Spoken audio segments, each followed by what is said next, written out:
Tudo que vimos até agora estava relacionado com átomos individuais, mas os átomos estão vinculados. Em outras palavras, os átomos tendem a se agrupar, porque se os átomos não se unissem, então tudo que teríamos, essencialmente, seria apenas uma coleção de átomos, e esse vídeo não estaria sendo produzido. Porém, os átomos se unem e formam moléculas. Você pega um grupo de átomos e eles reagem e acabam ficando juntos e formando moléculas. E, obviamente, eles começam a se unir mais e formar outras estruturas. E se começarmos a falar dos átomos de química orgânica, teremos um monte de carbono, hidrogênio e outras coisas que se juntam e formam as proteínas, e as proteínas vão se ajustando em certos conjuntos para formar estruturas organizacionais e tecidos. E daí é capaz de obtermos o suficiente deles para formar alguém para gravar um vídeo no YouTube. Portanto, aqui é onde tudo começa, átomos se ligando, se unindo. E a finalidade desse vídeo é vermos as diferentes maneiras que um átomo pode se ligar a outro átomo. Assim, o primeiro e mais forte é se você pegar um átomo que realmente quer dar um elétron, então ele quer perder um elétron,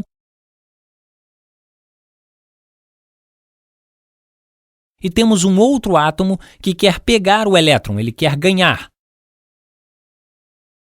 E nós conversamos sobre isso antes. Um átomo que quer dar um elétron faz isso porque ele quer obter um tipo de configuração mais estável na sua camada de valência. Agora, todo mundo quer ser como os gases nobres. Todos estão com inveja dos gases nobres, porque os gases nobres têm 8 elétrons na sua camada mais externa. Então, quem são os elementos que querem dar? Bem, se olharmos para a tabela periódica, os caras que querem muito doar, e nós conversamos sobre isso bastante, são os metais alcalinos. Esses caras realmente querem se livrar de um elétron, mas também há outros que gostam de perder elétrons, mas esses são um exemplo extremo. Assim, esses caras realmente querem se livrar de um elétron. Agora, quem quer ganhar um elétron? Bem, os halogênios. Nós já conversamos sobre eles. Esses caras realmente querem receber um elétron.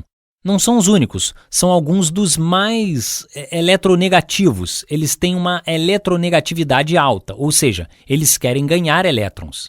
Então, se colocarmos esses elementos próximos um dos outros, o que acontece?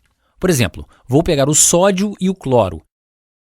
Digamos que queremos temperar a nossa comida. Então, nós temos o sódio e o cloro. Então, o sódio, deixe-me desenhar sua camada de valência. A camada de valência do sódio tem a seguinte aparência. Tem um elétron lá e ela realmente gostaria de se livrar dele. E o cloro tem 7 elétrons na camada de valência. 1, 2, 3, 4, 5, 6, 7. Então, o que acontece é que esse cara quer escapar, esse elétron azul realmente quer ir embora do sódio em direção ao cloro. E, obviamente, não temos só um elétron, temos milhões e trilhões de átomos e muitos elétrons que orbitam esses átomos. E esses elétrons saltam de um para o outro e depois vão para cá e para lá. Mas, para o nosso propósito aqui, vamos dizer que só temos esses 2 átomos. E o que temos é que esse elétron salta. E se o elétron salta para fora, o que acontece com o sódio? Bem, o sódio não terá elétrons em sua valência, quer dizer, na verdade tem, mas agora a sua valência está um nível inferior. Mas podemos dizer que ele perdeu um elétron que estava lá, e agora a sua configuração eletrônica será igual ao neônio, certo? O sódio perde um elétron e está parecendo com um neônio. Mas agora tem um elétron a menos em comparação com o número de prótons, por isso ele tem uma carga positiva. Sua carga era neutra antes, agora é positiva, pois ele tem um elétron a menos. Cuidado, ele não ganhou prótons, simplesmente perdeu um elétron. E agora, como se parece o cloro? O cloro antes tinha 7 elétrons. 1, 2, 3, 4, 5, 6 e 7. Esse elétron saltou e veio para o cloro. Agora ele está feliz. Ele está parecido com um argônio, sua camada de valência está completa. E agora qual é a sua carga? Bom, agora ele tem um elétron a mais, 18 elétrons ao invés de 17, certo? Então, qual é a sua carga? Tem 17 prótons e 18 elétrons, por isso tem uma carga negativa de menos 1. Então eu vou colocar um sinal negativo aqui assim, pois os elétrons são negativos e os prótons positivos, certo? Agora, esses dois caras estão felizes do ponto de vista de sua configuração eletrônica. Ambos têm esse nível de valência estável, mas eles são atraídos um para o outro, certo? Força de Coulomb. Positivo é atraído para o negativo, e negativo é atraído para o positivo. E a força eletrostática pode ser muito forte, de modo que eles fiquem juntos. E esta força de atração é uma ligação iônica, e essencialmente irá formar o NaCl. NaCl. E nesta ligação, eles não estão compartilhando elétrons. Esse cara aqui queria muito ficar com os elétrons, e esse outro aqui queria muito doar. Então, ele dá o elétron e também diz, na verdade, eu agora te dei o elétron, você ficou negativo e eu fiquei positivo, e eu quero me juntar com você. E daí formamos o sal de cozinha. Ele está pronto para temperar a nossa comida. Essa é a situação que um cara quer muito se livrar de um elétron e o outro quer muito receber um elétron. E o que acontece na situação onde ambos são, como posso dizer, eles não são tão extremos com relação a se querem dar ou receber elétrons? Então vamos ver alguns exemplos. Um melhor exemplo é o oxigênio. Então, isso aqui é uma ligação iônica, e eu vou voltar um pouco sobre... Eu não me lembro se eu comentei isso. Mas por que isso é chamado ligação iônica? Porque nós formamos íons quando doamos elétrons do sódio para o cloro. Nós formamos íons. O sódio torna-se um cátion, porque é positivo, e o cloro torna-se um ânion, porque é negativo. E eles ficam ligados, juntos, por isso que chamamos de ligação iônica. Agora, o que acontece, como eu estava dizendo, se temos dois elementos que não são tão diferentes em relação ao que eles querem, se a eletronegatividade deles é muito semelhante? E o melhor exemplo disso é se pegarmos dois átomos do mesmo elemento. Então vamos dizer que eu tenho o oxigênio. Um de oxigênio aqui assim, vamos dar uma olhada na tabela periódica. O oxigênio está na 6A. Então, ele tem 6 elétrons na camada de valência, certo? 1, 2, 3, 4, 5, 6 elétrons, certo? A distribuição eletrônica dele termina com 2s2, 2p4. Então, temos no segundo nível 6 elétrons. Vamos desenhar eles aqui. 1, 2, 3, 4, 5, 6. E vamos pegar outro oxigênio. 1, 2, 3, 4, 5, 6 elétrons.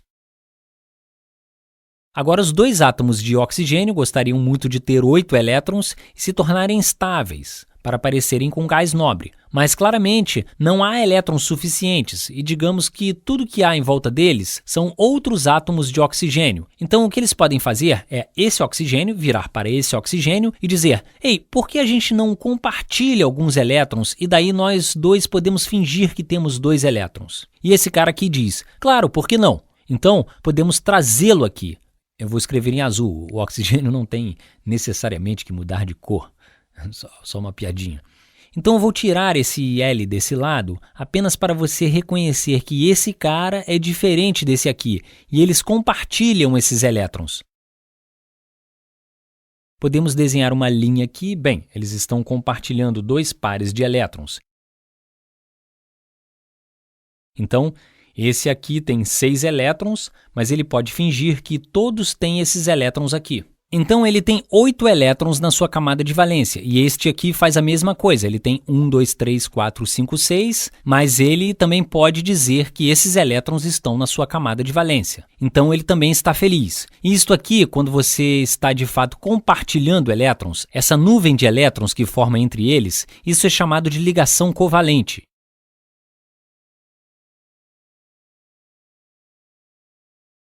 Isso é típico de quando falamos de dois elementos que não são muito diferentes em termos de sua eletronegatividade ou seu desejo de atrair elétrons.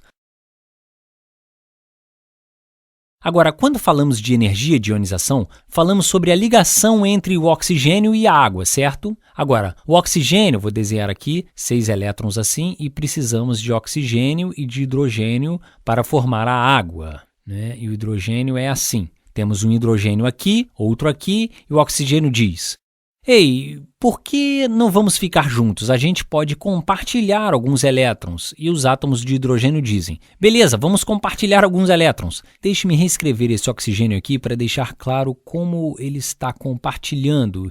Então, se eu reescrever esse oxigênio assim, e simplesmente o que eu fiz foi separar esse par de elétrons, um para cada lado, e em seguida os hidrogênios vão vir aqui pertinho assim e vão compartilhar elétrons. Um hidrogênio aqui, outro hidrogênio aqui, e esse cara pode dizer que tem seu primeiro nível completo, porque você só pode colocar 2 elétrons na primeira camada e ele fica estável assim. E esse é um exemplo do qual a regra do octeto é quebrada. No primeiro nível, esse cara também pode reivindicar o mesmo. O oxigênio também ficou com 8 elétrons na sua camada de valência e todo mundo está satisfeito. Essa também é uma ligação covalente e uma outra maneira que eu poderia escrever isso, eu acho que fiz isso no último vídeo. Bem, essa linha aqui significa que há 2 elétrons. Essas duas afirmações são equivalentes. Mas nesse nosso exemplo, o oxigênio é mais eletronegativo do que o hidrogênio. Então, ele é mais forte que o hidrogênio. Ele quer mais os elétrons do que o hidrogênio. Nessa situação, os elétrons serão atraídos mais para dentro do oxigênio. Eles vão ficar mais longe do hidrogênio e daí o hidrogênio meio que ficará com o que poderíamos chamar de carga parcialmente positiva desse lado aqui da molécula.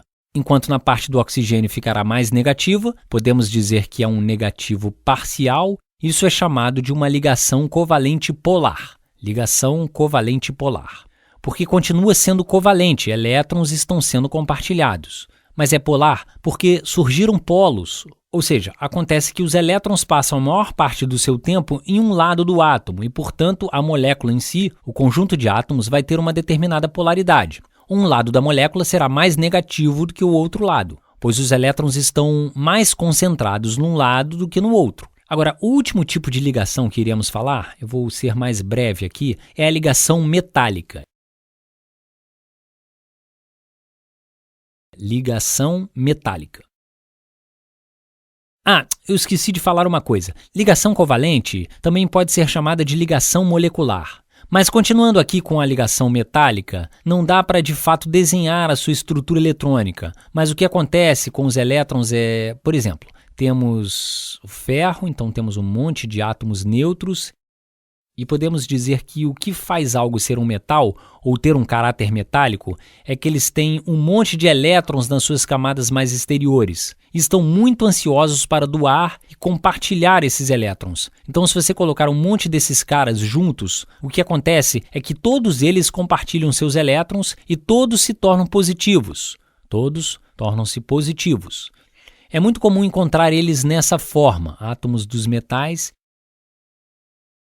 E em seguida, os elétrons formam uma espécie de mar em torno de todos eles. E todos eles compartilham, vou desenhar os elétrons aqui. E como os elétrons estão nesse mesmo mar e esses átomos de ferro têm esta carga positiva, eles todos são atraídos para o mar que foi criado aqui, são atraídos para essa piscina de elétrons compartilhados, para o qual todos os átomos doaram. E isso é essencialmente o que permite, definitivamente o que permite que os metais sejam bons condutores de carga, porque temos esse conjunto de elétrons livres e é muito fácil deles se movimentarem. E também permite que os metais sejam maleáveis, porque é meio intuitivo visualmente falando. Eu poderia mover esses átomos aqui, assim, para lá e para cá. Poderíamos imaginar que isso é como um pudim grande de elétrons. Alguns elétrons podem se mover por aí e pode dobrar ou achatar sem quebrar. Enquanto que, se estamos falando sobre os sais, esses têm laços muito fortes, mas ao mesmo tempo muito rígidos. Se tentarmos dobrar o sal, nós romperíamos a ligação. Não há nenhum tipo de elétrons passando no pudim com o qual podemos jogar para os lados, dobrar, enfim. Essas são as 3 ligações. Eu espero que tenha explicado de uma maneira intuitiva e útil, pois no resto da química, tudo o que fazemos essencialmente envolve alguma combinação dessas ligações. E nós vamos falar sobre o que essas ligações significam em termos de temperatura de ebulição, de propriedades moleculares, etc. Nos vemos no próximo vídeo.